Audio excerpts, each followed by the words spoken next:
नमस्कार मित्रांनो, जय महाराष्ट्र। आत्ताच्या क्षणाची सर्वात मोठी बिग ब्रेकिंग न्यूज म्हणजे नितीन गडकरीचं मंत्रिपद जाणार। तर काय सविस्तर बातमी जाणून घेण्यापूर्वी चॅनलवर नवीन असाल तर चॅनलला सबस्क्राईब करा। कॅगच्या अहवालात केंद्रातील 6 योजनांवर ताशेरे ओढण्यात आले आहेत। या अहवालात केंद्रीय मंत्री नितीन गडकरी यांच्या खात्यावर अधिक ताशेरे ओढण्यात आले आहेत। यावर विजय वट्टेवार यांनी मोठा गौप्यस्फोट केला। नितीन गडकरी यांचा काटा काढण्यासाठी कॅगचा अहवाल आला असल्याचे ते म्हणाले। गडकरी प्रतिमा स्वच्छ आहे, त्यातून त्यांना साईट ट्रॅक करण्याचा, त्याच राजकारण संपवण्याचा हा डाव असू शकतो असेही ते म्हणाले।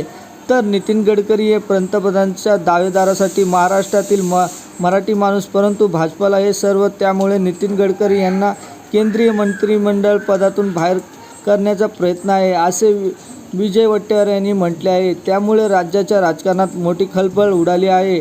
खरंच भाजपा केंद्रीय मंत्री नितीन गडकरीचा गेम करणार का? मित्रांनो, तुमचा अभिप्राय कमेंटमध्ये जरूर नोंदवा आणि व्हिडिओ आवडला असेल तर व्हिडिओला लाईक करा।